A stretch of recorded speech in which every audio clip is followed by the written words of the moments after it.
আহমেদ ডাঙৰীয়াৰ যদি সমষ্টিয়ে চাওঁ তেওঁৰ সমষ্টিটোত ব্লক নাই গতিকে সেইকাৰণে নিশ্চিত ওপৰত পুনৰ্গঠনৰ প্ৰয়োজন আছে গতিকে এই বিষয়টো লৈ পেলাই আমি বিভাগৰ লগত কেইবাবাৰো আলোচনা কৰিছিলোঁ কিন্তু আপুনি কোৱাৰ দৰে যে তালিকাটো দিয়া নাই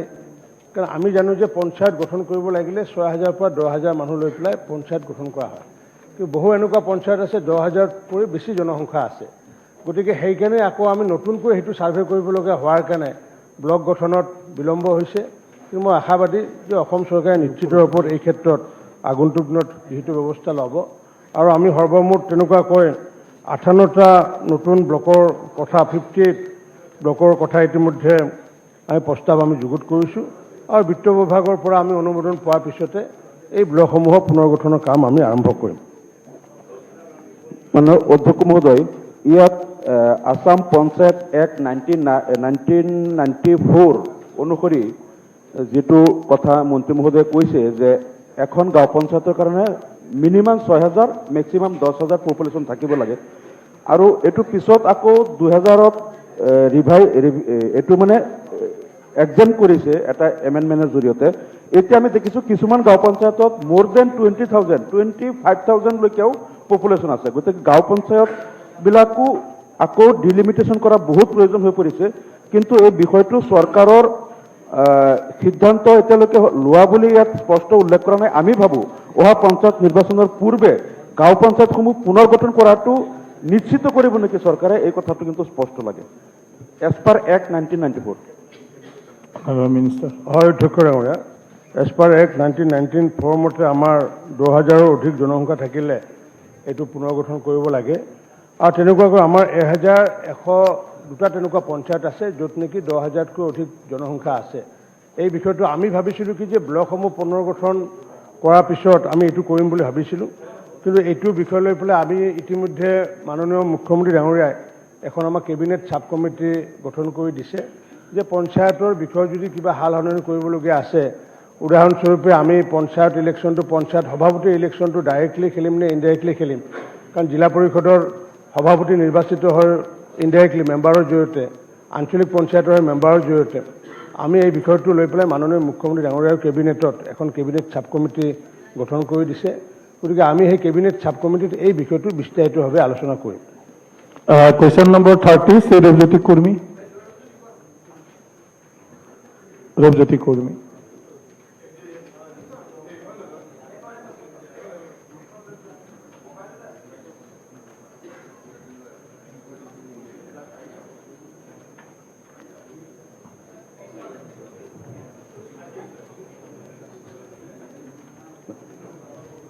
মাননীয় অধ্যক্ষ মহোদয় আমি মাননীয় মন্ত্ৰী মহোদয়ৰ পৰা জানিব বিচাৰিছোঁ সাধাৰণতে এতিয়া শেহতীয়াকৈ যি PRI প্ৰতিনিধি অৰ্থাৎ পঞ্চায়তৰ প্ৰতিনিধিসকলক তেওঁলোকৰ অ'ন চ'ৰ্চৰ পৰা তেওঁলোকক যি মাননি বা তেওঁলোকৰ পেটত গামোচা মাৰিটো তেওঁলোকে চলিব নোৱাৰে তেওঁলোকৰ এটা বিহিত ব্যৱস্থা লোৱাৰ কাৰণে পদক্ষেপ লোৱাৰ বাবে চৰকাৰে এটা নিৰ্দেশনা দিছে এই নিৰ্দেশনাৰ ভিত্তিত আমি পঞ্চায়তৰ লগত কথা পাতি আমি যিমান গম পাইছোঁ বহু পঞ্চায়তৰে ব্যৱস্থা গ্ৰহণ কৰিছে ফিচাৰী পিগাৰীৰ পৰা আদি কৰি অন্য ধৰণৰ তেনেকৈ ব্যৱস্থা গ্ৰহণ কৰিছে কিন্তু মই অসমত বাহিৰত গৈ পেলাই যিটো অৱগত হৈছোঁ বা দেখা পাইছোঁ তাত কিন্তু খুব ধুনীয়া প্লেনিং কৰি পেলাই তেওঁলোকে কৰিছে আৰু এনে পঞ্চায়তৰ প্ৰতিনিধিও আছে যোনে মানে ৪-৫ লাখ টকা মাহেকে তেওঁলোকে মাননি বা দৰমহা তেওঁলোকে পাবলৈ সক্ষম হৈছে অসমতো তেনেকৈ প্লেনিং কৰা বা পৰিকল্পনা চৰকাৰে কেনেধৰণে লৈছে অলপ জানিব বিচাৰিছোঁ অধ্যক্ষ ডাঙৰীয়া আমাৰ সন্মানীয় বিধায়ক ৰূপজ্যোতি কুৰ্মী ডাঙৰীয়াই কোৱাৰ দৰে এই কথাটো হয় ময়ো হৃদয়ংগম কৰিছোঁ বা মই দেখিছোঁ যে অসমৰ বাহিৰত বিশেষকৈ সাউথ ইণ্ডিয়াত কেৰেলা তামিলনাডুকে আদি কৰি এনেকুৱা বহু পঞ্চায়ত আছে যিয়ে নেকি তেওঁলোকে অনাৰিয়াম কেইবা লাখ টকা তেওঁলোকে সভাপতিয়ে হওক বা সদস্যসকলে অনাৰিয়াম লয় আৰু তাৰ মূলগত কাৰণটো হৈছে তেওঁলোকে নিজাকৈ নিজৰ বহুত প্ৰজেক্ট আছে মই এটা পঞ্চায়ত দেখিছিলোঁ তেওঁলোকৰ নিজৰ ডায়েৰী প্ৰচেছিং ইউনিট আছে তেওঁলোকৰ ফাৰ্মিংটো আছে ফিচাৰী পিচিকালচাৰ আছে ডায়েৰী পৰ্যন্ত ডাঙৰ ডাঙৰ প্লেণ্ট আছে তেওঁলোকে আনকি এনেকুৱা এটা পঞ্চায়তো মই দেখিছিলোঁ যে সেই পঞ্চায়তৰ সভাপতিগৰাকীক যদি লগ ধৰিবলগীয়া হয় বিধায়কে যদি লগ ধৰিবলগীয়া হয় পাৰ্মিশ্যন ল'বলগীয়া হয় তাৰমানে তেওঁলোকে পঞ্চায়তটো ইমান ধুনীয়াকৈ সজাইছে আৰু সজোৱাৰ কাৰণে যিহেতু তেওঁলোকৰ সুবিধা এটা বিশেষ সুবিধা হৈছে তেওঁলোকৰ বিভিন্ন ৰাজ্যৰ ছাবজেক্ট ট্ৰেন্সফাৰ ছাবজেক্ট আছে আমাৰ বিভিন্ন ট্ৰেন্সফাৰ ছাবজেক্ট নথকাৰ কাৰণে অন চেফছৰ কাম বহুতে কৰিব পৰা নাই কিন্তু তথাপি মই দেখিছোঁ আমাৰ গোলাঘাটকে আদি কৰি বহুত তেনেকুৱা দেখিছোঁ পদুমণি ব্লকতো দেখিছোঁ মই তেওঁলোকে ভোট জলকীয়া খেতি কৰিছে ফিচাৰী কৰিছে বহু পঞ্চায়ত দেখিছোঁ তেওঁলোকে ক্ষুদ্ৰ চাহ বাগিচা আছে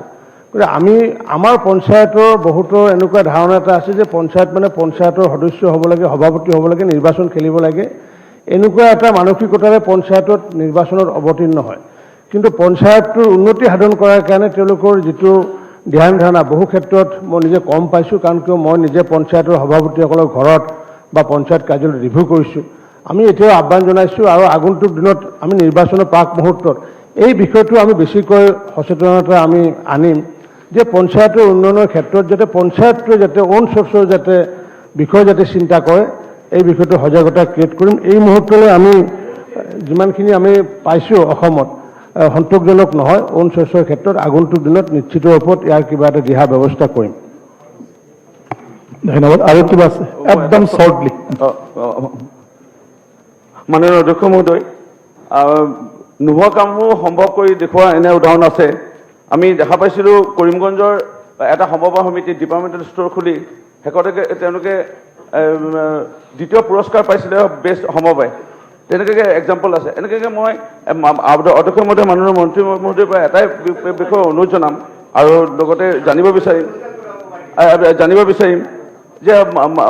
আমাৰ ডিপাৰ্টমেণ্টেল ষ্ট'ৰৰ পৰা আদি কৰি এনেকুৱা প্ৰশিক্ষণ কিবা দিয়াৰ ব্যৱস্থা গ্ৰহণ কৰিব নেকি ডিপাৰ্টমেণ্টেল ষ্ট'ৰ হ'ব পাৰে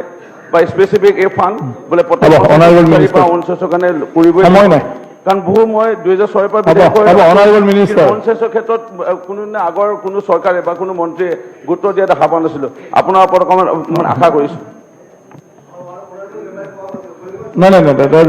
সময় আছে দে নালাগে এনেকুৱা কৰিব নালাগে কুৱেশ্যন আছে মন্ত্ৰী জবাব দিব আপুনি দিব নালাগে ইতিমধ্যে আমাৰ পঞ্চায়তৰ সদস্যসকলক আমাৰ SI PRDৰ জৰিয়তে ইতিমধ্যে আমি ট্ৰেইনিং দিছোঁ কি ধৰণে তেওঁলোকে নিজৰ চ'ৰ্চটো বঢ়াব পাৰে গতিকে ট্ৰেইনিং দিয়াৰ পিছতো আমি এতিয়া আগন্তুক দিনত আমাৰ যি কেবিনেট ছাব কমিটি আছে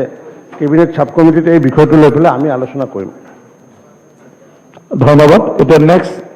কুৱেশ্যন নম্বৰ 31 দিগন্ত কলিতা উত্তৰ সদনমজিয়াত দিয়া সাপ্লিমেণ্টাৰী চলি আছে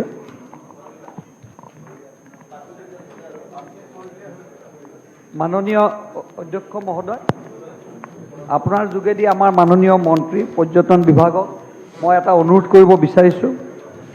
যে কমলপুৰ সমষ্টিৰ ঐতিহ্যমণ্ডিত নৱম শতিকাৰ পাল বংশৰ ৰজা ইন্দ্ৰপাল নিৰ্মাণ কৰি যোৱা আহোম ৰজাৰ শিৱসিংহৰ পুনৰ নিৰ্মাণত প্ৰায় 29 বিঘা মাটিৰে এটা পিংলেশ্বৰ অৰ্ধনাৰেশ্বৰী দেৱালয় এখন আছে আপোনালোকে সকলোৱে জানে বাইহাটা চাৰিআলিৰ পৰা জাষ্ট 4 কিলোমিটাৰ আগলৈকে আমি বিচাৰিছোঁ যে এই দেৱালয়খন ইতিমধ্যে চৰকাৰৰ অন্তৰ্গত আমি বিচাৰিছোঁ যে এই দেৱালয়খনত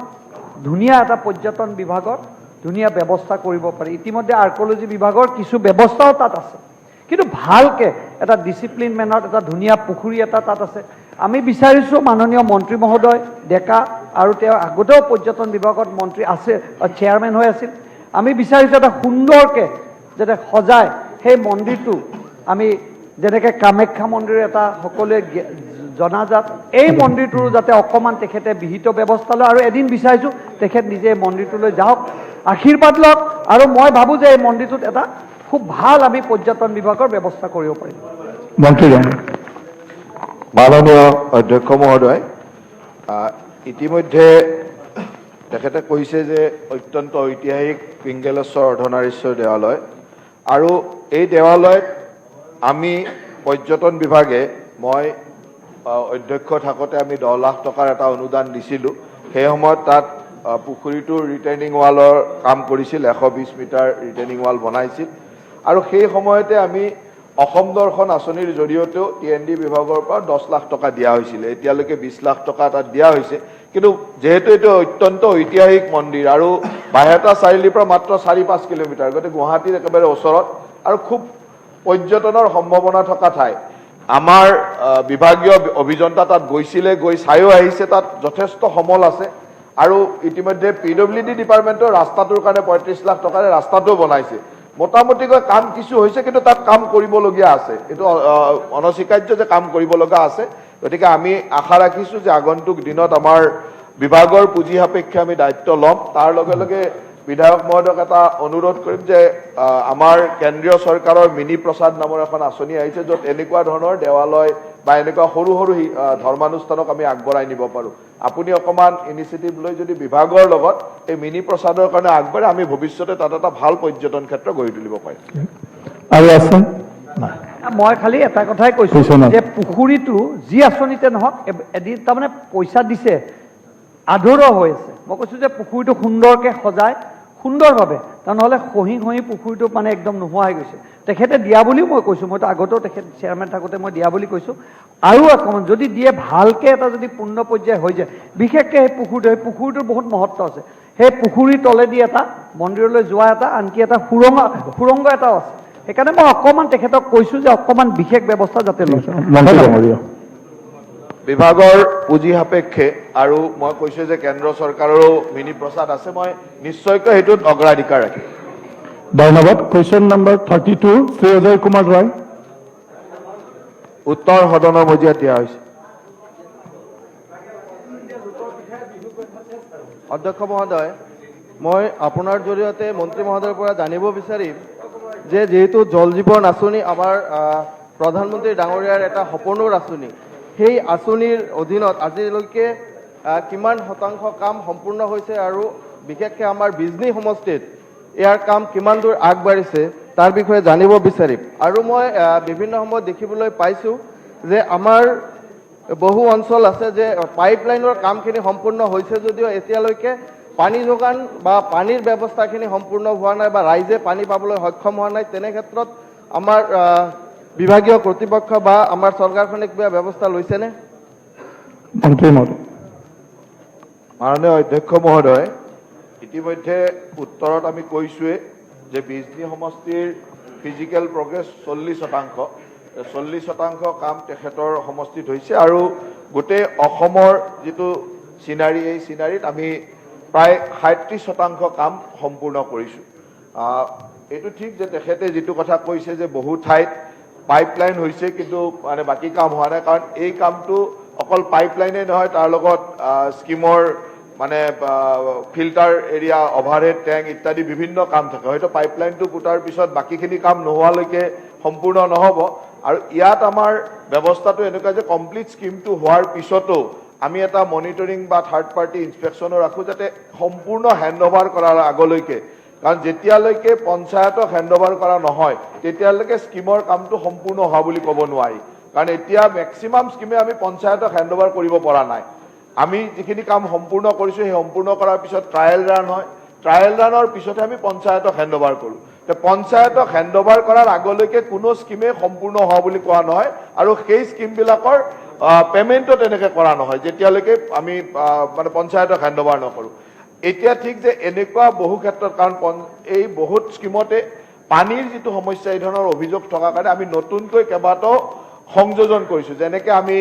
আত্মসহায়ক গোটৰ জৰিয়তে আমি তাৰ ইনস্পেকশ্যন আৰম্ভ কৰিছোঁ অহা 23 তাৰিখৰ পৰা আমি এই আত্মসহায়ক গোটসমূহে গাঁৱে গাঁৱে কাম কৰিব তেওঁলোকে প্ৰতিটো হিতাধিকাৰীৰ ঘৰলৈকে যাব প্ৰতিজন মানুহৰ ঘৰলৈকে গৈ তাত এটা তেওঁলোকে তাত সাৰ্ভে কৰি এটা আপলোড কৰিব যে তেওঁলোকে পানী কিমান পাই আছে পানী ৰেগুলাৰলি পাই আছে এটা সফটৱেৰ এটা এপ এটা বনাইছোঁ য'ত তেওঁলোকে স্পটৰ পৰা তাত জিঅ'টেক কৰি স্পটৰ পৰাই তেওঁলোকে আপলোড কৰিব য'ত আমি গোটেই তথ্যটো পাই যাম যে এই মানুহখিনি কিমান পানী পাই আছে ৰেগুলাৰলি পানী পাই আছে নে কিছুমান কুৱেশ্যন এনচাৰ তাত দিব ঠিক তেনেদৰে তাৰ উপৰিও আমি পানীৰ কোৱালিটিটো মেইনটেইন কৰিবৰ কাৰণে এভৰি 10 হাউচ প্ৰতি 10 ঘৰ মানুহৰ বিপৰীতে এঘৰক আমি মানে টেষ্ট কৰিম পানীৰ ৱাটাৰ টেষ্ট কৰিম আৰু ট্ৰেডিশ্যনেল চ'ৰ্চটো টেষ্ট কৰিম তেওঁলোকৰ জল জীৱন মিছনৰ পানী আৰু ট্ৰেডিশ্যনেল চ'ৰ্চটো টেষ্ট কৰি আমি পানীৰ কোৱালিটিৰ ডিফাৰেঞ্চটো ৰাইজক সজাগতা কৰাৰ চেষ্টা কৰিম ঠিক তেনেদৰে 9, 10, 11, 12ৰ ছাত্ৰ ছাত্ৰীকো আমি ইয়াৰ লগত জড়িত কৰি স্কিমসমূহ চাবলৈ পঠাব বিচাৰিছোঁ যিটো আমি অক্টোবৰ মাহত পূজাৰ পিছতে কৰিম তেওঁলোকে স্কিমসমূহ চাই এটা এডুকেশ্যনেল প্ৰজেক্ট হিচাপে তাত কৰিব যাতে তেওঁলোকৰ ক'ৰবাত স্কিমত পানীৰ কোৱালিটি ইত্যাদিৰ কথাবিলাকো চাব পাৰে আৰু শেষত আমি জলোৎসৱৰ নামেৰে যেনেকৈ গুণোৎসৱত আমি অফিচাৰসকলক পঠাইছিলোঁ, প্ৰতিটো স্কিমত একজন বিষয়া পঠাম আৰু প্ৰতিটো স্কিমত এটা দিন তাতে কটাই কমপ্লিট স্কিমটো ছাৰ্ভে কৰিব। এতিয়া মই ভাবোঁ যে এই 4টা পৰ্যায় শেষ হোৱাৰ পিছতে আমি ক'ব পাৰিম যে এই স্কিমটোৰ সম্পূৰ্ণ হৈছে আৰু তাত কি অসুবিধা আছে, আৰু তাৰ মতে আমি দিনত কাম কৰিম। ধন্যবাদ। কুৱেশ্যন নোহোৱাকৈ চব বহুতটা উত্তৰ দিয়ে থৈ দিছে। হ'ব, মন্ত্ৰী মহোদয়ক মই অনুৰোধ জনাম যে যিহেতু মোৰ সমষ্টিটো honourable minister honourable minister question মোৰ সমষ্টিটো যিহেতু খোৱাপানীৰ বিশেষভাৱে অভাৱ আছে, পাহাৰীয়া অঞ্চল বা আমাৰ ভূটান এৰিয়াৰ কাষত থকা কাৰণে সেইকাৰণে অনুৰোধ জনাম যাতে আমাৰ সমষ্টিৰ কামখিনি সম্পূৰ্ণ কৰা হয়, যাতে ৰাইজৰ সুবিধা হয়। যেহেতু এইটো এটা নিৰ্ধাৰিত সময়ৰ কথা যে আমি 2024 চনৰ ভিতৰত সকলো কামেই সম্পূৰ্ণ কৰিব লাগিব, আমি সেইকাৰণে বিচাৰিছো যিমান সোনকালে পাৰো এই মঞ্চৰ জৰিয়তে বিধায়কসকলক অনুৰোধ কৰিম যে নিজৰ নিজৰ অঞ্চলত চলি থকা জল জীৱন মিছন আঁচনিত যাতে বিধায়কসকল সংযুক্ত হৈ থাকে, তেওঁলোকে নিজে গৈ চাই আৰু প্ৰতিটো খবৰ যাতে আমালৈকে দিয়ে। ঠিক আছে, ধন্যবাদ। কিবা ভুল থাকিলে কুৱেশ্যন নম্বৰ 33 ৰফিকুল ইছলাম। হয়, একদম পুংখানুপুংখভাৱে প্ৰশ্ন। মাননীয় অধ্যক্ষ মহোদয়, মোৰ এনৰেগা সম্পৰ্কে প্ৰশ্ন আছিল কি বৰপেটা জিলাৰ ব্লক ভিত্তিত কিমান টকা এই বছৰ চেংচন হৈছে, কিন্তু চকু কপালত উঠা কথা 1 টকাও চেংচন হোৱা নাই বৰপেটা জিলাত। আজি এই বছৰ নতুন বছৰ 6 মাহ গ'ল, লাষ্টৰ দিনা আপোনাৰ মাৰ্চৰ লাষ্টত স্কিম লৈছিল, কেনচেল কৰিছে, কেনচেল কৰাৰ পিছতো এতিয়া প্ৰায় 6 মাহ গ'ল, 5 মাহ উকলিছে, এতিয়ালৈকে বৰপেটা জিলাত 1 টকাও চেংচন দিয়া হোৱা নাই। মাননীয় মন্ত্ৰী মহোদয়ৰ জিলা আৰু বৰপেটা ইমান বেকৱাৰ্ড জিলা, জনিয়া বাগবৰ চেঙা সৰুক্ষেত্ৰী বৰপেটা সৰ্বক আদি কৰি গোটেই বেকৱাৰ্ড জিলাত 1 টকা চেংচন নোহোৱাৰ কাৰণ কি, আৰু কেতিয়া বৰপেটা জিলাত MGNৰেগাৰ চেংচন দিব, য'ত 980 কোটি টকা আমি ষ্টেটে এইবাৰ পাইছো, কিন্তু বৰপেটা ডিপ্ৰাইভ হৈ আছে। মন্ত্ৰী মহোদয়ৰ পৰা মই উত্তৰ বিচাৰিছো। Honourable minister. অধ্যক্ষ ডাঙৰীয়া, আমি যোৱাবাৰ দেখিছিলোঁ বৰপেটা জিলাত যে তেওঁলোকে আচলতে প্ৰতি মাহে তেওঁলোকে MGNৰেগাৰ কাম চেংচন দিব লাগে গাঁও সভাত পাছ হোৱাৰ পিছত, কিন্তু বৰপেটা জিলাত যোৱাবাৰ কি কৰিলে, একেবাৰে মাৰ্চৰ একেবাৰে শেষত একেলগে তেওঁলোকে 200 কোটি টকা আবণ্টন দিলে। আৰু 200 কোটি টকা আবণ্টন যেতিয়া দিলে, স্বাভাৱিকতে আমাৰ এটা ইনষ্ট্ৰাকশ্যন আছিলে যে অনগয়িং যিসমূহ কাম চলি থাকে তেতিয়া আমি নতুনকৈ আমি স্কিম আমি নিদিওঁ। আৰু তেতিয়া দেখিলোঁ যে বৰপেটা জিলাত বহু ধৰণৰ অনগয়িং কাম চলি আছে, কমপ্লিট কৰা নাই। গতিকে এইটো যিহেতু ৰাইজৰ টকা, এইটো MGNৰেগাৰ টকা হ'লে যে এনেকুৱা নহয় যে এইটো পঞ্চায়তে যি খুচি তাকে কৰিব, ৰাইজৰ টকা ভাৰত চৰকাৰে যিহেতু দিছে, কিন্তু অনগয়িং কাম যেতিয়ালৈ তেওঁলোকে কমপ্লিট কৰিব নোৱাৰে বা যেতিয়ালৈ তেওঁলোকে ক্ল'জ নকৰে, তেতিয়ালৈ আমি ক'লোঁ যে তেতিয়ালৈ আমৰা নতুন আমি স্কিম নিদিওঁ। এতিয়া আমি বৰপেটা জিলাৰ উপায়ুক্ত আৰু চিঅ'ক আমি নিৰ্দেশ দিছোঁ যে আপোনালোকে প্ৰতি মাহে প্ৰতিটো পঞ্চায়তত এটলিষ্ট 3টাকৈ পঞ্চায়তৰ স্কিম আপোনালোকে ধৰক, আৰু সেইটোৰ কাৰণে ইতিমধ্যে ইনষ্ট্ৰাকশ্যন দিয়া হৈছে। আৰু অকল বৰপেটা বুলি নহয়, মই ভাবোঁ MGNৰেগাৰ কাম যদি আমি সময়মতে যদি আমি উঠাবলগীয়া হয়, প্ৰতি মাহে যদি 3টাকৈ প্ৰতি পঞ্চায়তৰ যদি কাম আমি যদি দিওঁ, আৰু তেতিয়াহ'লে সেইবোৰ কাম আমি সহজে আমি শেষ কৰিব পাৰিম আৰু আমাৰ ইয়াতো উন্নয়নো বেছি হ'ব। আৰু এই ক্ষেত্ৰত ময়ো আপোনালোকক বিধায়কসকলক আহ্বান জনাম যে আমাৰ BDOয়ে হওক বা COয়ে হওক যিমানবোৰ আছে, তো অকণমান প্ৰেছাৰত ৰাখিব লাগে যে প্ৰতি মাহে যেতিয়া 3টাকৈ স্কিম, আৰু কি 3টা স্কিম এবাৰ আপোনালোকে নিজে খুজি ল'ব যে এই মাহত কি 3টা স্কিম দিলে, এইটো খুজি লয়, তেতিয়াহ'লে বৰপেটাত যিটো বিসংগতি হৈছে এই বিসংগতিটো অসমত নহ'ব। গতিকে এই ক্ষেত্ৰত বৰপেটাৰ যিমানখিনি আমাৰ এতিয়ালৈ যিহেতু চেণ্ট্ৰেল গভৰ্ণমেণ্টে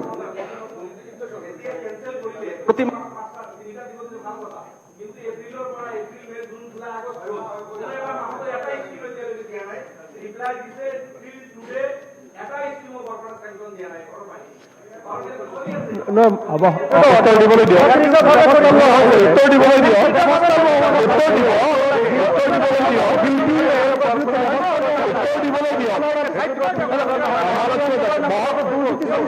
অনাৰেবল মিনিষ্টাৰক উত্তৰ দিবলৈ দিয়ক।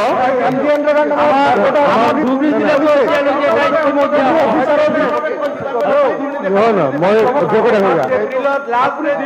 অধ্যক্ষ ডাঙৰীয়া, মই বিধায়কসকলক মই ধন্যবাদ জনাম। মাননীয় বিধায়কসকলে স্কিম চেংচন দিয়াত লাগি আছে, আপোনালোকে স্কিম নতুনকৈ চেংচন দিয়াত লাগি আছে। মই আপোনালোকে Question number one. আহ্বান জনাম স্কিম সম্পূৰ্ণ কৰাত আপোনালোকে সহযোগ কৰক। question number one. লগত অন্যায় কৰা হৈছে। Sir point of order. তাৰ পইণ্ট অফ অৰ্ডাৰ কিহৰ কোনটোৰ ওপৰত পইণ্টৰ ওপৰত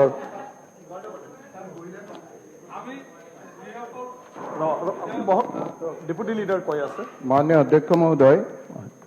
যোৱাকালি বিজনেছ এডভাইজাৰী কমিটিত আপুনি আমাক মাতি নিছিল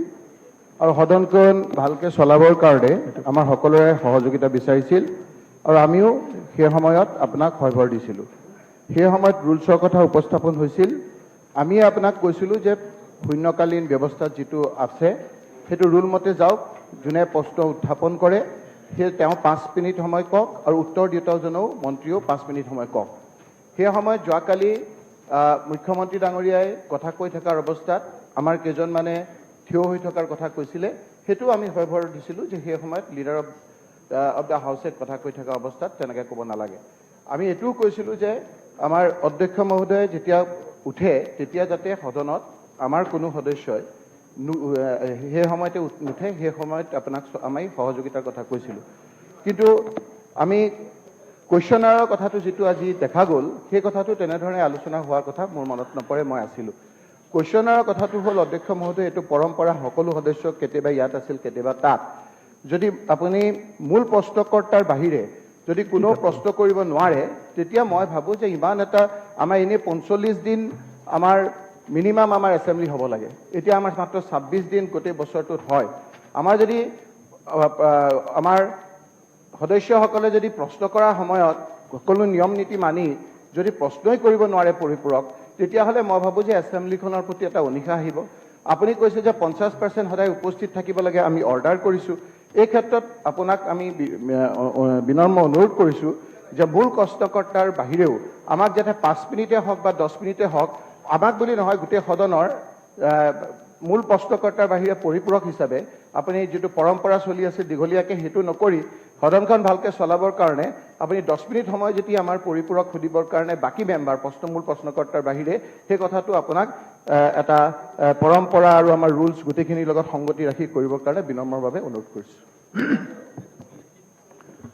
সন্মানীয় সদস্যসকল, বিধানসভাৰ মজিয়াত বিধায়কসকলে যি ধৰণৰ মানে চলিব খোজে সেইটো যদি এটা সকলোৱে একমতত হ'ব পাৰে, ইয়াত অধ্যক্ষজনৰ ক'বলগীয়া একো নাই। প্ৰয়োজন সাপেক্ষে আমি আমাৰ ৰুলবিলাকো আমি সংশোধন কৰি ল'ব পাৰোঁ। কথাটো হ'ল আমাৰ 20টা অৰেল কুৱেশ্যন থাকে। 20টা অৰেল কুৱেশ্যন জবাব দিয়াৰ পিছতো আমাৰ ছেছনৰ সময়ত অৰেলি ছাপ্লিমেণ্টাৰী কুৱেশ্যন কৰিব পাৰে। তো ছাপ্লিমেণ্টাৰী কুৱেশ্যন যেতিয়া কৰিব পাৰে তেতিয়া পৰম্পৰাগতভাৱে সেইটো সময় 1 ঘণ্টা ধৰা হয়। এই 1 ঘণ্টা যি পাৰে সেইটো কৰি আহি থকা হৈছে। কিন্তু যোৱাকালিৰ যিটো আলোচনা ইয়াত শূন্যকালীন অন্যান্য বিষয়ৰ ওপৰতো হৈছিলে যাতে সময় সাপেক্ষে আমি কৰিব পাৰোঁ। কাৰণ কেতিয়াবা আমাৰ মাজত কিছুমান বিতৰ্কৰ কাৰণে আধা ঘণ্টা 10 ঘণ্টা সময়বোৰ কেতিয়াবা নষ্ট হৈ যায়, কিন্তু আমি সেইবোৰ মাইনাছ নকৰাকৈ চলাই যাওঁতে আমাৰ মানে বাকী যিটো মূল বিষয়বোৰ মানে আলোচনা কৰিব লাগে সেইবোৰ সময়টো অলপ কম হৈ যায়। সেইটোৰ কাৰণে যোৱাকালি এই বিষয়ত এজ পাৰ ৰুল নিয়ন্ত্ৰণৰ কথাবিলাক আমি কালি আলোচনা কৰা হৈছিলে। হাউচখন যাতে ভালদৰে চলে, কোনেও কাৰো ওপৰত তেনেকুৱা ধৰণৰ এটা মানে কি কয় যুক্তি তৰ্ক যাতে আনি নাথাকে, সেইবোৰ যাতে হৈ যায়। তেতিয়াই কোৱা হৈছিলে মানে মোৰ ওপৰতে চবে ন্যায্য কৰা হৈছিলে যে এজ পাৰ ৰুল আপুনি যাওক, ইয়াৰ পিছত যদি কিবা থাকে তেতিয়া আমি আছো। তো সেই হিচাপে কালি যিটো মুখ্যমন্ত্ৰী ডাঙৰীয়া ৰেফাৰেঞ্চ আহিছে সেইটোও অলপ আলোচনা, সেইটো সময়ত যিটো হৈ ফালে আমাৰ মানে যোৱাকালি প্ৰশ্নকালীনটো মানে আপোনাৰ সময় এনে মানে গুচি গ'ল। তো সেইবোৰ বিষয়তো আছিলে, সেইটোৰ কাৰণে যোৱাকালি এজ পাৰ ৰুল আমি চবে চলিব লাগে আৰু সময়টো মেইনটেইন কৰিব লাগে। তাৰ কাৰণে আমি এই বিষয়ত সকলো সদস্যকে জাননী প্ৰেৰণ কৰিছিলোঁ যে এতিয়াৰে পৰা মানে আমাৰ নিয়ম অনুসৰি যি আছে সেইমতে চলিব। আজি যিটো চলিছে 33 কুৱেশ্যন আমাৰ গৈছে আজি 33 মানে 13টা, অৱশ্যে এটা মানে কিবা আছিলে নট ৰিলেটেড এটা কুৱেশ্যন আছিলে তো আমি আজি 12টা কুৱেশ্যন আমি পাৰ কৰিছোঁ আৰু যদি আমাৰ মাজত যুক্তি তৰ্ক নহ'লে হয় আমি 16টা কুৱেশ্যন আজি পাৰিলো হয় এতিয়া 20টা কুৱেশ্যন আমাৰ সন্মানীয় সদস্যসকলক যদি তাৰ মাজত আমি 5টা মানে কুৱেশ্যনৰ ওপৰতে মানে আমি কি কয় সবে সাপ্লিমেন্টাৰী কৰিব 10 মিনিটছ 6টা পাৰিব যদি 10 মিনিট আকৌ কুৱেশ্যনাৰ যদি এক্সট্ৰা হয় তেতিয়া 5টা কুৱেশ্যনো নাযাব সাপ্লিমেন্টাৰী ক্ষেত্ৰত অলপ কনফিউজন আছে আমাৰ সন্মানীয় কিছুমান সদস্যসকলৰ যে সাপ্লিমেন্টাৰী কিয় নাই যিটো কুৱেশ্যনাৰে মানে কুৱেশ্যন কৰিছে আজি সেইটোৱেই উপৰোক্ত প্ৰশ্ন তেওঁৰ অলৰেডি প্ৰশ্ন দিয়া আছে উত্তৰ দিয়া আছে আৰু ইয়াৰ ভিতৰত অতিৰিক্ত প্ৰশ্ন আজি কৰিছে সেইটোৱেই সাপ্লিমেন্টাৰী আজি আশ্ৰাফুল এক্সট্ৰা এজন সাপ্লিমেন্টাৰী কৰিছে কাৰণ কুৱেশ্যনাৰৰ পিছতো তাত 2 মিনিট মানে বাকী ৰৈছিলে তো আশ্ৰাফুলে এটা সাপ্লিমেন্টাৰী কুৱেশ্যন ইয়াত মানে কুৱেশ্যনাৰ নহলেও হ'ব দিছে কুৱেশ্যনাৰৰ পিছত কোনটো নাই ইয়াত এইটো নাই মই আপুনি সন্মানীয় সদস্য মই সেইটোৰ ওপৰত গৈছো যেটো আমাৰ directions by the speaker Assam legislative assembly বিভিন্ন সময়ত তেনেকুৱা সিচুৱেশ্যনত স্পিকাৰে যেটো প্ৰেসিডেন্স দিছে মানে যেটো নিয়মাৱলী বনাই থৈ আহিছে এইটো মোৰ দিনৰ নহয় কিন্তু এইটো ইয়াত আপুনি নাপাব আপুনি কিবা পাব কি কয় এইটো তো ইয়াত যি লিখিছে মই সেইটোহে ক'ব পাৰো ইয়াত আছে সাপ্লিমেন্টাৰী কুৱেশ্যনছৰ ক্ষেত্ৰত any member with the permission of the speaker may put supplementary questions to a start questions after it is called by the speaker for the purpose of further eliciting any matter of fact regarding which any answer has been given but not more than 5 minutes shall be devoted for putting supplementaries to a particular question eta questioner upor অকল 5 minute হে সাপ্লিমেন্টাৰী হ'ব পাৰিব সেইটো মোৰ কথা নহয় মাননীয় অধ্যক্ষ মহোদয় এইবাৰ আমি চাইছো যে আমাৰ এই প্ৰশ্নবিলাক এইবাৰ আমাৰ বেছিকে আমি প্ৰশ্নবিলাক এবাৰ কৰিব প্ৰায় 14টা মান প্ৰশ্ন আজি আমি দেখিছো অন্য দিনত আমাৰ 7টা শেষ হৈ গ'ল সেইকাৰণে আমি বিচাৰিছো আকৌ আমি মানি চলিব লাগিব যে সকলোৱে প্ৰশ্নটো পাওক অধ্যক্ষ মহোদয় স্পিকাৰছে ডিসিশন লয় ফাইনেল ডিসিশন তাৰ স্পিকাৰৰ ডাইৰেকশনস আপোনালোকে এতিয়া স্পিকাৰৰ ওপৰত যদি অভিযোগ উঠায় প্ৰিভিয়াছ স্পিকাৰসকলৰ স্পিকাৰৰ ডিৰেক্টিভ আৰু rules and procedure Assam legislative assembly ইয়াৰ মাজত যদি কণ্ট্ৰাডিক্ট হয় আসল আমাৰ প্ৰিন্সিপল কিতাপটো এইটোৱে আসল কিতাপ এইটোৱে আমাৰ ৰুলছ এণ্ড প্ৰচিডিউৰ ইয়াত আমি বেছিকে পাওঁ কি বেয়া হয় আমিতো বেছিকে প্ৰশ্ন পাইছো ন প্ৰশ্ন 5 মিনিট আজি এইটোৱে ভাল হ'ব লাগে অধ্যক্ষ মহোদয় আমি ভাবো আপুনি ডাইৰেকশ্যনৰ কথা কৈছে অধ্যক্ষ মহোদয় আমিতো মূল যিটো ডাইৰেকশ্যন যে মিনিমাম 45 ডেজ হ'ব লাগে সেইটোৱে কৰিব পৰা নাই এইটো মই কৰিবলৈ কৈ আছো মানে অধ্যক্ষ মহোদয় ইমান দিনৰ এটা পৰম্পৰা আমি ভাবো যে আমি বিৰোধী পক্ষৰ কথা বতৰাবিলাক শুনিবলৈ চৰকাৰে বিচৰা নাই সেইকাৰণেহে আমাৰ সময়খিনি কাটি দিছে অধ্যক্ষ মহোদয় আমি বিনম্ৰতাৰে অনুৰোধ কৰিছো পৰম্পৰা যিসকলে আজি কৈ আছে সেইসকলে ইয়াত থাকোঁতেও সেই অৱস্থাই আছিলে 3-4টাকে আপোনাৰ প্ৰশ্ন কৰিছিলে বিনম্ৰতাৰে অনুৰোধ কৰিছো যে যিটো পৰম্পৰা চলি আছে অন্তত বুল কুৱেশ্যনাৰৰ বাহিৰে আমাক 10 মিনিট বা 5 মিনিট আপোনালোকে যদি প্ৰশ্ন কৰিব নিদিয়ে তেতিয়া এছেম্বলিখনৰ প্ৰতি অনিশা আহিব আৰু যাৰ প্ৰশ্ন নাথাকে তেওঁ এবচেণ্ট থাকিব নাহিব কাৰণ বহুত যুগুতা আহে সেইকাৰণে মই কৈছো যে পৰম্পৰা আৰু ৰুলছ দুটাৰ ভিতৰত ৰাখি আপুনি যদি এই কথাখিনি কৰে তেতিয়া মই ভাবো যে এই কথাখিনি আমাৰ কাৰণে সকলোৰ কাৰণে গ্ৰহণযোগ্য হ'ব আপুনি এবাৰ এই কথাখিনি চিন্তা কৰিবৰ কাৰণে বিনম্ৰতাৰে অনুৰোধ কৰিছো মাননীয় অধ্যক্ষ মহোদয় অৱশ্যে আজি এটা কথা ভাল হৈছে মানে কুৱেশ্যন 13টালৈকে গৈছে আমাৰ বহুত এটা ভাল হৈছে কিন্তু মই ভাবো কোনটো যে সাপ্লিমেন্টাৰীত আদাৰ দেন কুৱেশ্যনাৰ যদি আমাৰ মন্ত্ৰীসকলে যদি খুব কনচাইজ ৰিপ্লাই দিয়ে যদি এনেকুৱা হয় যে এজন যদি কুৱেশ্যনাৰে যিটো সাপ্লিমেন্টাৰী কৰিলে 1 মিনিটত যদি বাকি 4 মিনিট যদি মন্ত্ৰীয়ে এই 1 মিনিটৰ ৰিপ্লাই দিওঁতে 4 মিনিট খাই দিয়ে তেনেহ'লে এই কুৱেশ্যনাৰজনেই সেকেন্ড সাপ্লিমেন্টাৰী নাপাব গতিকে মই ভাবো যে কুৱেশ্যনাৰে যদি 1 মিনিটৰ কুৱেশ্যনটো কৰে মন্ত্ৰীও পৰাপক্ষত 1 মিনিটত টু দ্য পইণ্ট আনচাৰটো দি দিলে এনেকে দুটা দিলে তাৰপিছত আৰু আৰু বেলেগ কোনো ছাপ্লিমেণ্টাৰী বেলেগ খেতিতে চান্স পাব, নহ'লে বেলেগে চান্সেই নাপাব। মন্ত্ৰী আছে নহ'লে বেলেগে চান্সেই নাপাব, এই কথাটো হ'ব লাগে। ছাৰ কথাটো কেনেকুৱা ছাৰ কৈ থাকক মই এৰিয়ে দি দিছোঁ আপোনালোকৰ মাজত কথা পাতি থাকক মই অলপ কথাটো এনেকুৱা চাই আছোঁ। ছাৰ কথাটো এনেকুৱা, আজি যোনে কুৱেশ্যন আনিছে সকলোৱে পাইছে, 10জনে পালে। কুৱেশ্যন আনিলে আপোনালোকে পাবই। 14জনে, আজি 14জনে পালে। দাদা কোশ্চিন নাহে দাদা মই কৈছোঁ, যেনেকৈ দাদা কথাটো মোৰ কথাটো শুনি ল'ব। মানে কুৱেশ্যন এতিয়া যোনে আনিব, যদি 5 মিনিটত হয়, যদি 5 মিনিটৰ কুৱেশ্যন যোনে আনিব সিয়ে পাব। মাত্ৰ লোকৰ পিঠাৰে বিহু পাতিব নোৱাৰিব, বেলেগৰ পিঠাৰে বিহু পাতিব নোৱাৰিব। কুৱেশ্যন আপোনাক আপোনালোকে হৈ গ'ল, কুৱেশ্যন যিমান আনিব সিমান উত্তৰ পাব। হ'ব এই বিষয়ে আপোনালোকে কৰিব পৰা ইয়াৰ কোনো চলিউশ্যন ইয়াত নাই। স্যাৰ মানে স্যাৰ কুৱেশ্যনৰ আৰু আমাৰ মাত্ৰ শাসক পক্ষই গোটেই সদনখন ছাৰ বিশেষকৈ পৰিচালিত হয়। আমাৰ বিৰোধী পক্ষৰ ভাৱে মাত্ৰ কেইটামান ইয়াতে মানে হেৰি থাকে, স্কোপ থাকে, ডিভাইচ। কুৱেশ্যন আৱাৰটো অন্যতম। সেই গতিকে ছাৰ ছাপ্লিমেণ্টাৰী ক্ষেত্ৰত ছাৰ যদি বিৰোধী পক্ষক এটাকৈ দিয়ে কমেও, মই এইটোৱে অনুৰোধ কৰিব বিচাৰিছোঁ। আপোনাক কোৱাটো মানিছোঁ মই যে 5 মিনিটৰ ভিতৰত থাকিব লাগে, কিন্তু যদিহে যিহেতু আমাৰ কথাখিনি থাকে, সেই গতিকে কমচে কম বিৰোধী পক্ষৰ এজনকৈ সদস্যক যদি প্ৰতিটো কুৱেশ্যনত প্ৰয়োজন সাপেক্ষে এটাকৈ দিয়ে, মই এইটো অনুৰোধ জনাইছোঁ।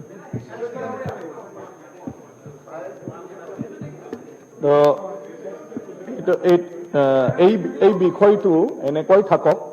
আমি চাওঁ আৰু বিবেচনা কৰি ফালে। এটাটো হ'ল আমাৰ বিধানসভাৰ বহুত নিয়ম নীতিবিলাক আজিৰ সময়ৰ লগত সংগতি ৰাখি আমি অলপ সংশোধন কৰি ল'বলগীয়া আছে। আমাৰ ৰুল কমিটি অলৰেডি আছে। মই অলৰেডি মানে কৈয়ে আছোঁ যে আমি অতি মানে শীঘ্ৰে আমাৰ ৰুল নহয় কোনটো এতিয়া মই সেইকাৰণে কৈছোঁ, সন্মানীয় সদস্য মই সেইকাৰণে কৈছোঁ এই বিষয় ইয়াত ডিবেট কৰি সেটেল হোৱা নহয়। ৰুল কমিটিত সকলো পাৰ্টিৰে আছে, চবে কথা পাতি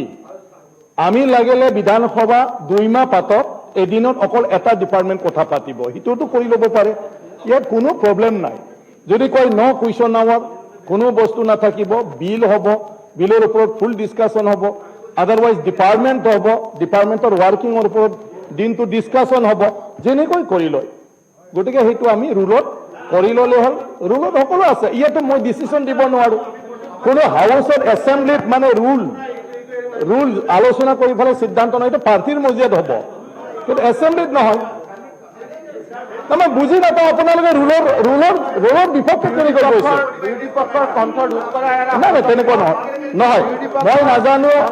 মই নাজানো আপোনালোকে কোনটোত ভুল বুজিছে। ৰুল কমিটি আছে, ৰুল সংশোধন কৰি ল'ব লাগে। বিধানসভাৰ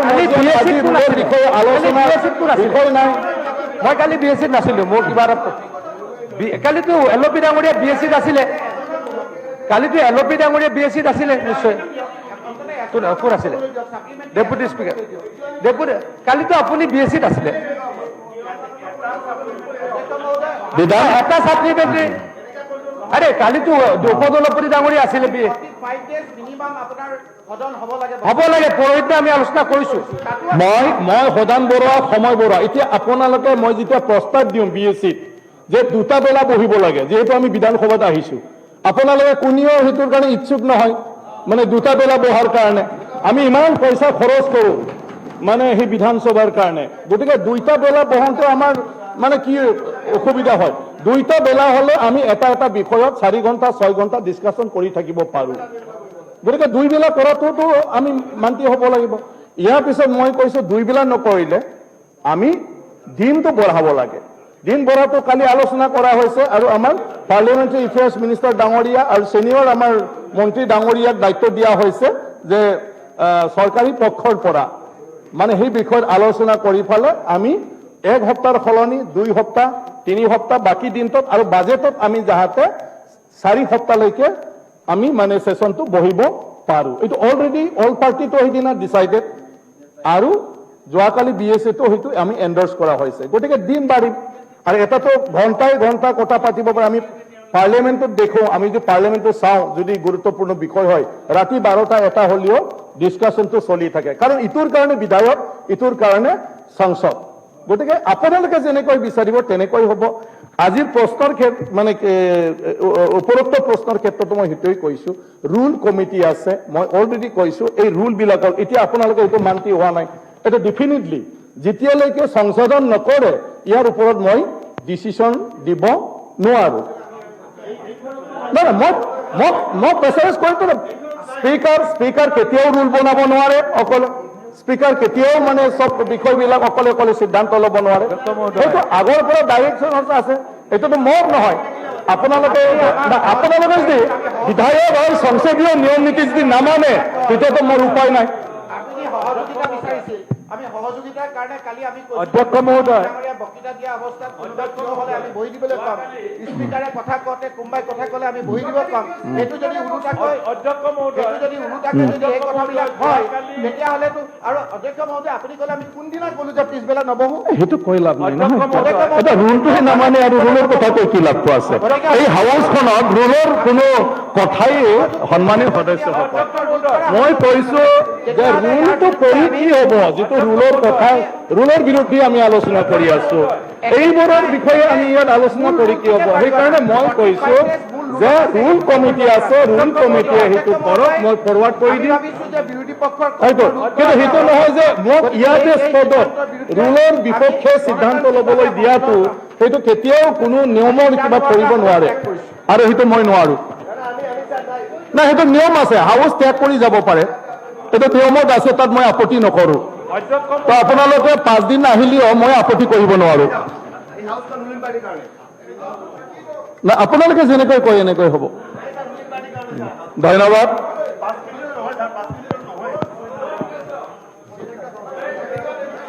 সন্মানীয় সদস্যসকল, কাৰ্য উপদেষ্টা কমিটিৰ প্ৰতিবেদন আছে। অসম বিধানসভাৰ প্ৰক্ৰিয়া আৰু কাৰ্য পৰিচালনাৰ নিয়মাৱলীৰ নিয়ম 230(1) অধীনত 2022-2023 চনৰ পৰিপূৰক দাবী মঞ্জুৰিৰ বাবে পৰিপূৰক দাবীসমূহ সম্পৰ্কত অগ্ৰাধিকাৰ দিয়াৰ সম্পৰ্কত বিভিন্ন দল আৰু নিৰ্দলীয় সদস্যক উপযুক্ত সময় আবণ্টন দিয়াৰ বাবে আলোচনা কৰিবলৈ যোৱা ইংৰাজী 12 ছেপ্টেম্বৰ 2022 তাৰিখে অধিৱেশনৰ কাৰ্যসূচী অন্ত পৰাৰ লগে লগে অনুষ্ঠিত কৰা হয়। অসম চৰকাৰৰ দ্বাৰা পূৰ্বে ঘোষিত 14 ছেপ্টেম্বৰ 2022 তাৰিখৰ দিনটো শ্ৰী শ্ৰী মাধৱদেৱ তিথি উপলক্ষে চৰকাৰী বন্ধ আছিল যদিও উক্ত বন্ধৰ দিনটো সংশোধনী কৰি 15 ছেপ্টেম্বৰ 2022 তাৰিখলৈ পিছুৱাই দিয়া হয়। সেয়েহে অসম বিধানসভাৰ চলিত শৰৎকালীন অধিৱেশনৰ 15 ছেপ্টেম্বৰ 2022 তাৰিখৰ সদনৰ সকলো কাৰ্যসূচী অপৰিৱৰ্তিতভাৱে অহা 14 ছেপ্টেম্বৰ 2022 তাৰিখে সদনত আলোচনা কৰাৰ বাবে সভাই সিদ্ধান্ত গ্ৰহণ কৰে।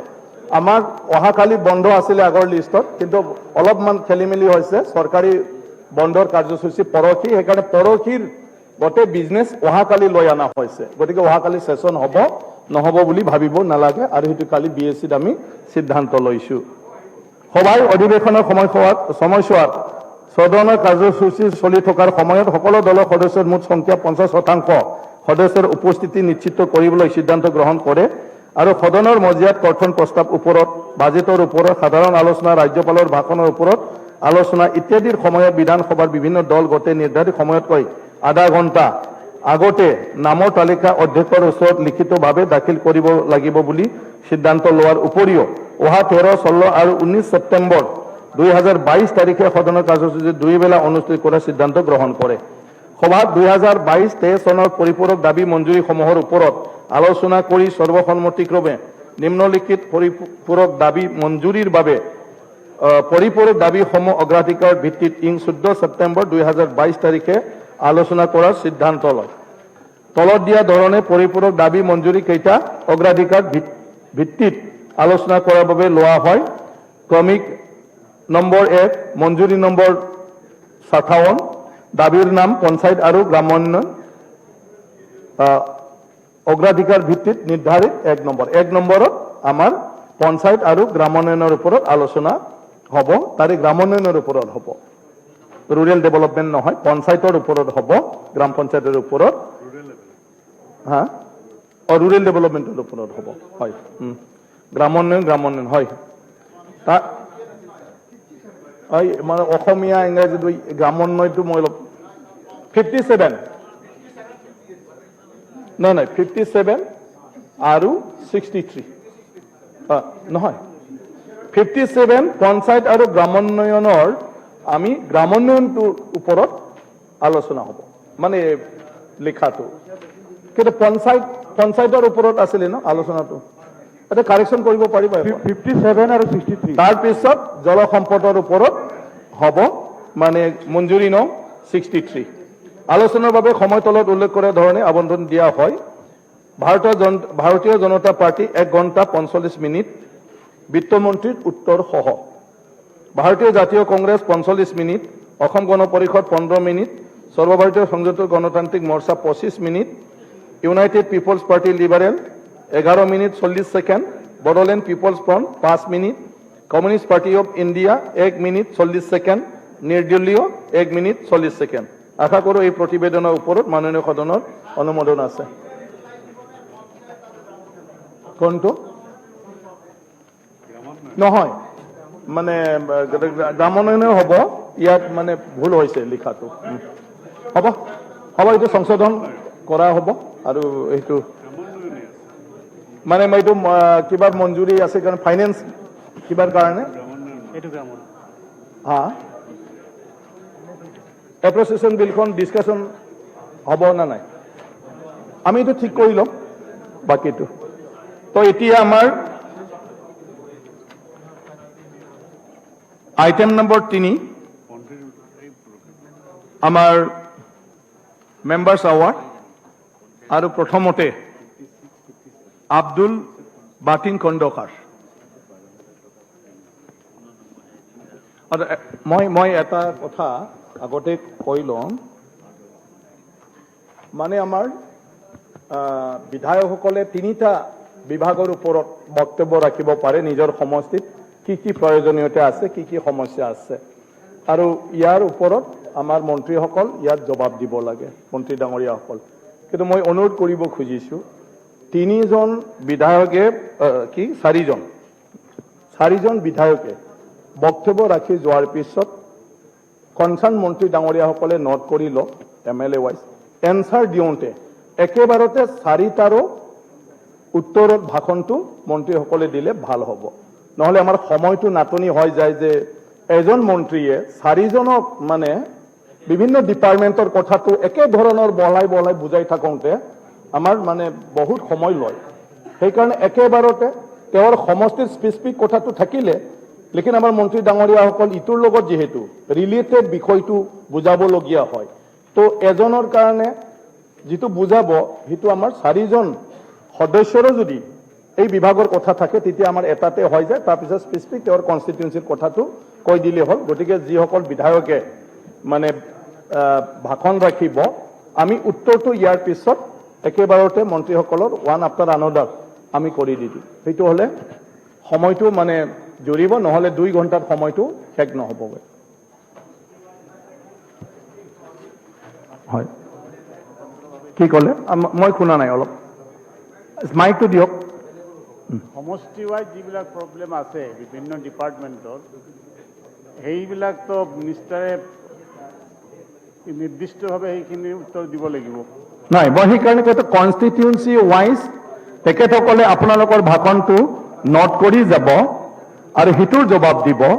কিন্তু ডিপাৰ্টমেণ্টেলি তেওঁলোকে তাত যিহেতু কি লোৱা হৈছে সেইটো টানি আনিব গতিকে সেইটো কমন হ'ব নহলে এভৰি মানে MLA কিবা এটা ক'বলৈ গ'লে আমাৰ অলৰেডি বিভাগত এনেকুৱা আছে বুলি একে কথাটোকে 4জনকো আৰু কৈ থাকিলে আপোনাৰ 15 মিনিটতো মানে শেষ নহ'বগৈ সেইকাৰণে মন্ত্ৰী ডাঙৰীয়াসকলক মই অনুৰোধ জনাইছোঁ আপোনালোকক আৰু আপোনালোকৰ যিকোনো কোনোবা এছিষ্টেণ্টক আমাৰ বিধায়ক ডাঙৰীয়াসকলৰ ৰেজ কৰা পইণ্টবোৰ যাতে নোট কৰি লয় আৰু সেই অনুসাৰে যাতে জবাবটো দি দিয়ে আব্দুল বাতিন খণ্ডকাৰ 5 মিনিট এটা বিষয়ত গতিকে আপোনাৰ 15 মিনিট হ'ব মাননীয় অধ্যক্ষ মহোদয় মেম্বাৰ আৱাৰত অভয় কৰি উত্তৰ বিধানসভা সমষ্টিৰ সমস্যাৱলীৰ বিষয়ে দুআষাৰ কথা উপস্থাপন কৰাৰ সুযোগ দিয়াৰ বাবে ধন্যবাদ জনাইছোঁ যিহেতুকে তিনিটা বিভাগৰ ওপৰতহে সমস্যা বুলি উপস্থাপন কৰাৰ সুযোগ দিছে, গতিকে মই তিনিটা বিভাগতে ক'ব বিচাৰিছোঁ। প্ৰথমতে আমাৰ অভয়াপুৰী উত্তৰ সমষ্টিটো বানপানী আৰু গৰাখহনীয়াগ্ৰস্ত সমষ্টি। অসমৰ ভিতৰতে এইটো আটাইতকৈ বেছি ক্ষতিগ্ৰস্ত বুলি ক'লে ভুল কোৱা নহ'ব। এই সমষ্টিটোত 21টা গাঁও পঞ্চায়ত আছে আৰু 2টা VCDC আছে। 21টা গাঁও পঞ্চায়ত আৰু 2টা VCDCৰে গঠিত এই সমষ্টিটোত 20খন গাঁও পঞ্চায়ত আৰু এটা VCDC বানপানী আৰু গৰাখহনীয়াত আক্ৰান্ত হয়। গতিকে প্ৰতি বছৰে আক্ৰান্ত হৈ আহিছে আৰু এই সমষ্টিটোত সকলো জাতি জনগোষ্ঠীৰ লোকৰে পৰিপূৰ্ণ। ইয়াত যেনেকে আমাৰ কোচ ৰাজবংশী, বড়ো, কছাৰী, ব্ৰাহ্মণ, কলিতা, দেশী, গৰীয়া, ন অসমীয়াৰ জাতিৰ জনগোষ্ঠীৰ লোক আছে। তো এই সকলো জাতি জনগোষ্ঠীৰ লোক বানপানী আৰু গৰাখহনীয়াত ক্ষতিগ্ৰস্ত হৈ আহিছে প্ৰতি বছৰে। তো আমাৰ এই বানপানী আৰু গৰাখহনীয়াৰ মূল কাৰণটো হ'ল এই সমষ্টিটোৰ মাজেৰে উত্তৰৰ পৰা দক্ষিণলৈ সম্পূৰ্ণ সমষ্টিটোৰ মাজেৰে দুখনকৈ নৈ বৈ গৈছে, এটা মানা নদী আৰু আনটো হ'ল আই নদী। আৰু তাৰোপৰি আমাৰ এই সমস্যাৰ প্ৰকোপ বৃদ্ধি পাইছে ভূটানৰ নদী বান্ধৰ পৰা অপৰিকল্পিতভাৱে বহু সময়ত পানী এৰি দিয়া হয়, বিশেষকৈ আই নদীৰ মাজেৰে। আৰু সেই বান্ধৰ পৰা পানী এৰি দিয়াৰ ফলত গৰাখহনীয়াৰ যিটো প্ৰকোপ সেয়া যথেষ্ট পৰিমাণে বৃদ্ধি পাইছে। তো এইবেলি মানা নদীৰ গৰাখহনীয়া সমষ্টিটোৰ ইমূৰৰ পৰা সিমূৰলৈ 20খনৰো অধিক ঠাইত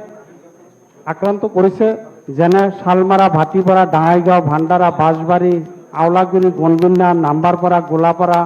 বালাচৰ, জপিয়া, কালিকুৰা, বৰৈচালা, নাৰাৰভিটা, ঢলাগাছা আদি অঞ্চল। এই অঞ্চলসমূহত সকলো জাতি জনগোষ্ঠীৰ লোক প্ৰতি বছৰে ক্ষতিগ্ৰস্ত হৈ আহিছে। আই নদীৰ গৰাখহনীয়া মানা নদীৰ গৰাখহনীয়াতকৈ আৰু ভয়াৱহ। আমাৰ এইবেলি বালাৰপেট, বাঁশবাৰী, কাছাৰপেটি আদিকে কৰি কেইবাখনো গাঁৱৰ অধিকাংশ মাটি বাৰী আমাৰ এইবাৰৰ যিটো বানপানী আৰু গৰাখহনীয়াত নদীৰ বুকুত যা গৈছে। আৰু কিছু অঞ্চল আই নদীৰ দ্বাৰা আংশিকভাৱে ক্ষতিগ্ৰস্ত হৈছে, যেনে হাপাচাৰা, নাচনগুৰি, জাৰাগুৰি, সৃজনগ্ৰাম, ভাণ্ডাৰা, কেণ্টনপুৰ, কাহিবাৰী, হালদিবাৰী আদি অঞ্চল আংশিকভাৱে ক্ষতিগ্ৰস্ত হৈছে। এই আই আৰু মানা নদীৰ ক্ষতিগ্ৰস্ত হোৱা অঞ্চলসমূহৰ মানে